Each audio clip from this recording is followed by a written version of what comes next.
함께 기도드리겠습니다. 아버지 하나님, 우리 마음과 영혼을 이 새날을 밝히시듯 환히 밝혀주시는 주님 앞에 이 첫 시간 은혜를 구하며 엎드립니다. 우리의 평강은 오직 하늘로부터 임할 수 있음에도 불구하고 내가 만들려 하고 내가 주장하려 하는 우리의 모습을 긍휼히 여겨주시고 오늘도 주께서 더하여 주시는 평강의 은혜를 덧입어 걸음걸음마다 살아갈 수 있도록 이 시간 주의 말씀으로 우리에게 역사하시고 주의 성령으로 충만케 하여 주시옵소서. 예수님 이름으로 기도합니다. 아멘. 오늘 우리에게 주시는 하나님 말씀은 사무엘하 19장 40절부터 43절의 말씀입니다. 사무엘하 19장 40절부터 43절의 말씀을 봉독해 드리겠습니다. 하나님의 말씀입니다. 왕이 길갈로 건너오고 김함도 함께 건너오니 온 유다 백성과 이스라엘 백성의 절반이나 왕과 함께 건너니라. 온 이스라엘 사람이 왕께 나와 왕께 아뢰되 우리 형제 유다 사람들이 어찌 왕을 도둑하여 왕과 왕의 집안과 왕을 따르는 모든 사람을 인도하여 요단을 건너가게 하였나이까 하매 모든 유다 사람이 이스라엘 사람에게 대답하되 왕은 우리의 종친인 까닭이라. 너희가 어찌 이 일에 대하여 분내느냐? 우리가 왕의 것을 조금이라도 얻어먹었느냐? 왕께서 우리에게 선물로 주신 것이 있느냐? 이스라엘 사람이 유다 사람에게 대답하여 이르되 우리는 왕에 대하여 열 몫을 가졌으니 다윗에게 대하여 너희보다 더욱 관계가 있거늘 너희가 어찌 우리를 멸시하여 우리 왕을 모셔오는 일에 먼저 우리와 의논하지 아니하였느냐 하나 유다 사람의 말이 이스라엘 사람의 말보다 더 강경하였더라. 아멘. 오늘 40절을 보면 먼저 왕이 길갈로 건너오고 김함도 함께 건너오니 온 유다 백성과 이스라엘 백성의 절반이나 왕과 함께 건너니라 말씀하며 시작을 하고 있습니다. 이스라엘 초대왕 사울이 사무엘을 통해 기름받은 후에도 이 사람이 어떻게 우리를 구원하겠느냐 하고 멸시받다가 길앗 야베스를 공격해온 암몬 사람들을 치면서 왕된 직무를 행하여 백성들로 추대받았던 곳이 바로 길갈입니다. 또한 요단강을 건넌 이스라엘 백성들이 하나님의 언약의 징표인 할례를 행함으로 하나님의 백성으로 살지 못했던 지난날의 압제, 모멸, 수치, 비난 이런 것들이 모두 물러갔던 곳, 그래서 굴려버리다, 굴려갔다라는 의미를 담아 이름 지은 곳이 바로 이 길갈입니다. 그러니까 압살롬의 반역으로 수치당하고 무너졌던 다윗의 왕권이 다시 바르게 세워지는데 매우 적합한 장소가 길갈입니다. 하지만 길갈에 도착한 다윗의 왕권이 바로 서기는커녕 북쪽 이스라엘 지파들과 유다 지파 사이에 첨예한 갈등이 드러나고 부딪히게 되는 것을 오늘 말씀이 전해줍니다. 이미 9절부터 11절에 말씀한 대로 이스라엘 사람들이 논쟁을 거치기는 했지만 다윗을 다시 왕으로 모셔오는 일을 함께 결정했습니다. 그런데 41절을 보면 온 이스라엘 사람이 왕께 나와 아뢰되 우리 형제 유다 사람들이 어찌 왕을 도둑하여 왕과 왕의 지방과 왕을 따르는 모든 사람을 인도하여 요단을 건너가게 하였나이까 라고 하면서 항의합니다. 다윗이 왕으로 귀환하는 것에 대해서 반대하는 게 아니라 왕으로 귀환하는 방식에 대한 불만을 토로하고 있는 겁니다. 유다 사람들이 이스라엘과 더불어 함께 공식적으로 다윗을 왕으로 추대하며 복귀시키는 것이 아니라 마치 도둑처럼 다윗을 자기들이 데리고 가서 그 왕권을 몰래 복권시키고 있는 것처럼 행한다라는 거죠. 그도 그럴 것이 다윗이 요단강을 건널 때 시므이가 데리고 왔던 1000명의 베냐민 사람들 외에는 거의 모두 유다 지파 사람들이 다윗을 돕습니다. 시므이가 데리고 온 1000명, 이러니까 많아 보이지만 앞서 아이도벨이 급히 다윗을 추격하려고 요청한 추격대의 숫자만 12,000명이었던 것을 생각해 보면 이 1000명은 지극히 적은 숫자라는 걸 알게 됩니다. 왕이 다시 궁으로 들어오는데 겨우 1000명인 거죠. 또한 그 베냐민 사람들조차 자신들의 개인적인 용무, 즉 용서받아야 하거나 죄를 가려야 할 일이 있어서 다윗에게 시므이도 시바도 그렇게 나갔던 것이지 북쪽 이스라엘 열 지파들의 공론을 대표하는 대표자가 전혀 아니었습니다. 그러니까 한마디로 왕으로 다윗이 다시 추대되는 과정에서 북쪽 이스라엘 열 지파들이 소외되고 말았다는 거죠. 하지만 이 일에 대해서 양해를 구하거나 설득하고 충분히 이해시켜서 하나 되려고 하기보다 유다 지파가 오히려 북쪽 이스라엘 지파들을 이렇게 책망합니다. 42절에 모든 유다 사람이 이스라엘 사람에게 대답하되 왕은 우리의 종친인 까닭이라. 너희가 어찌 이 일에 대하여 분내느냐? 우리가 왕의 것을 조금이라도 얻어먹었느냐? 왕께서 우리에게 선물로 주신 것이 있느냐? 라고 자신들의 결백만 주장합니다. 논점이 틀렸죠. 같이 왕을 모셔와야 되는데 왜 너희만 하느냐라는 게 이스라엘 열지파의 논점인데 갑자기 우리가 뭐 왕 때문에 유익 본 게 있냐, 왕이 우리에게 하사한 게 있냐 이러면서 자기들이 억울하다, 오해받고 있다 이렇게 다른 얘기합니다.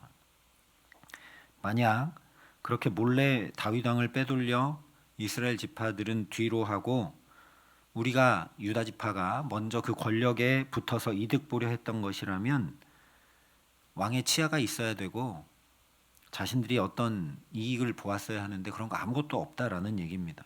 그저 왕의 종친이기 때문에 유다 지파 자신들이 먼저 가서 왕을 모신 것뿐이라 이렇게 이야기합니다. 그러자 북쪽 이스라엘 지파들이 그러냐, 그래 너희가 왕과 종친이니까 충분히 그럴 수 있다, 우리가 이해한다, 그러나 이제부터 함께하자 이렇게 하지 않습니다. 다시 또 반론을 이렇게 제기합니다. 이스라엘 사람이 유다 사람에게 대답하여 이르되 우리는 왕에 대하여 열 몫을 가졌으니 다윗에게 대하여 너희보다 더욱 관계가 있거늘 너희가 어찌 우리를 멸시하여 우리 왕을 모셔오는 일에 먼저 우리와 의논하지 아니하였느냐? 유다 너희들의 말대로 다윗과 종친이라면 너희는 유다 지파 한 몫을 가진 것이지만 우리는 열 몫을 가졌다. 너희와 비교조차 되지 않는다. 그런데 왜 우리를 멸시하고 왕을 다시 모셔오는 일에 의논조차 하지 않고 너희 마음대로 행하고 있느냐라는 거죠. 그런데 이 이스라엘 지파들의 말에서 그 속내가 다 드러납니다. 즉 귀환하게 되는 과정에서 겪었던 요압, 시므이, 시바 등이 다윗에게 정치적으로 접근하여 자기들의 입지를 확보하고 유익을 얻으려 했던 것과 똑같이 이번에는 유다도 이스라엘도 다윗에게 정치적 접근을 하고 있는 겁니다.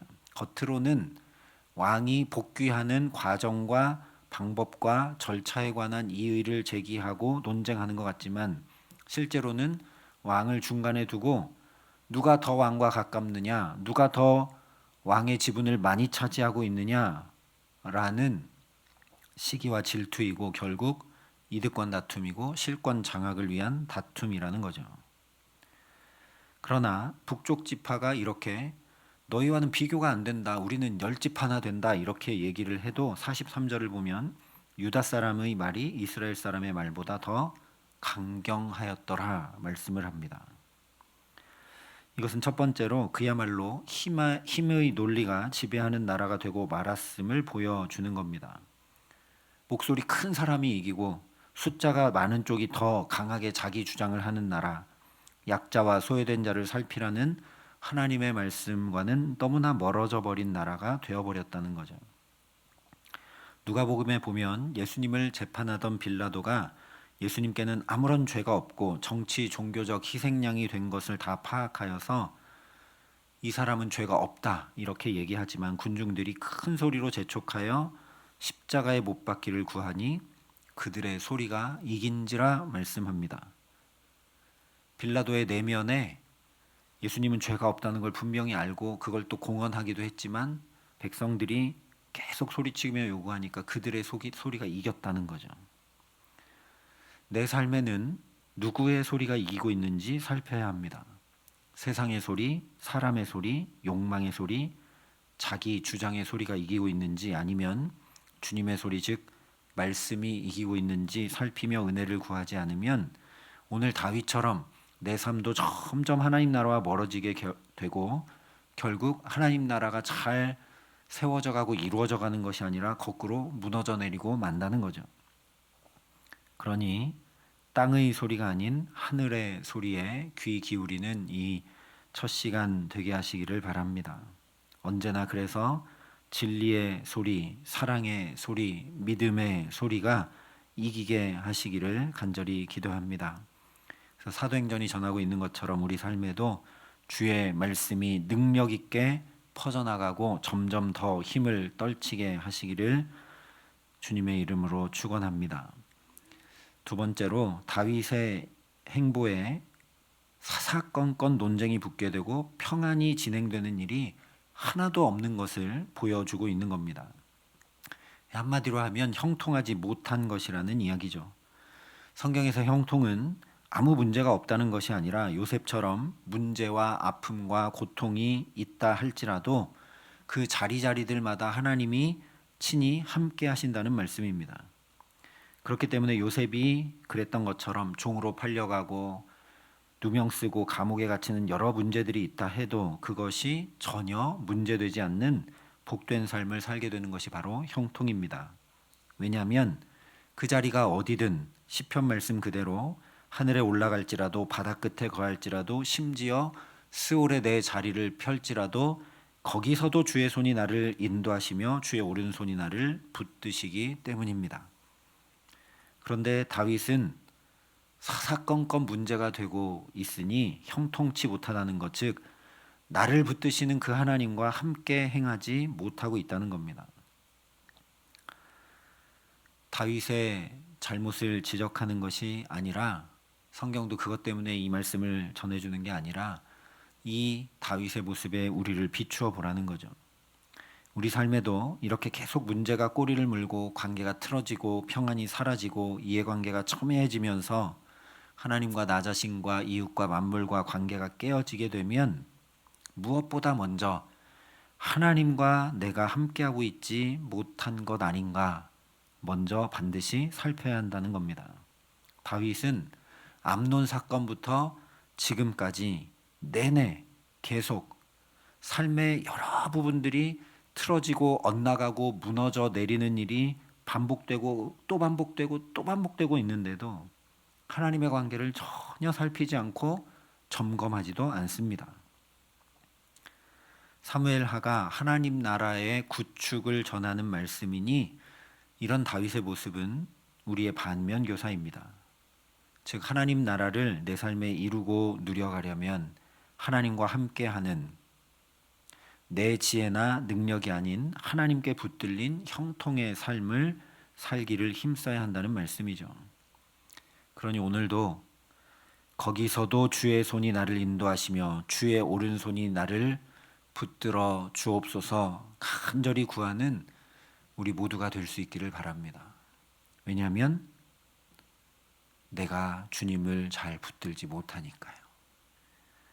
그 주님과 함께 해야 되고 그 주님과 동행해야 되고 그 주님께 나아가야 하는데 우리의 연약함이 다윗과 똑같으니까요.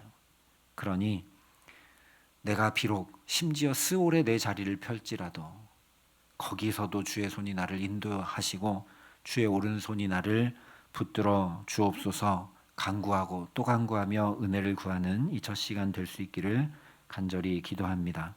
그래서 나에게도 남에게도 강경한 것이 아니라 더 순적하고 더 평강하고 더 은혜와 기쁨이 넘치는 복된 삶, 오늘 찬양의 고백 그대로 내가 주야로 주님과 함께 있어 하늘 위에서 내려오는 평화가 넘치고 그 사랑의 물결이 가득 덮으시는 형통의 삶을 살게 하시기를 주님의 이름으로 간절히 축원합니다. 함께 기도하시겠습니다. 아버지 하나님, 우리 가운데 굳어지고 강경해진 마음이 사라질 수 있도록 부드러운 마음을 주시고 성령으로 충만케 하여 주시옵소서. 그래서 내가 어디에 있든지 그렇게 나를 붙드시는 주님의 손길로 인하여 내 걸음걸음마다 하나님의 나라가 세워지고 이루어져 가고 내 손으로 만드는 평강이 아니라 하늘로부터 임하는 말할 수 없는 평강을 가지고 오늘도 주와 함께 살아감에 부족함 없도록 이 기도의 시간 우리의 간구를 들으시고 응답하여 주시옵소서. 거기서도 주의 손이 나를 인도하시고 나를 붙들어 주시는 은혜, 때마다 일마다 걸음마다 더디어 살아가는 복된 오늘이 될 수 있도록 이 기도의 시간 우리 가운데 함께하여 주시옵소서. 이제는 주 예수 그리스도의 은혜와 하나님의 사랑과 성령님의 교통하심이 여기 머리 숙여 주의 붙들어 주시는 은혜 더디어 살기를 소원하고 결단하는 여기 모인 모든 주의 성도들과 사랑의 빛교회 모든 교우들과 이 나라 이 민족과 이 귀한 복음을 오늘도 세계 만방에 전하시는 선교사님들 가운데 이제로부터 영원토록 함께 하시기를 간절히 축원하옵나이다. 아멘.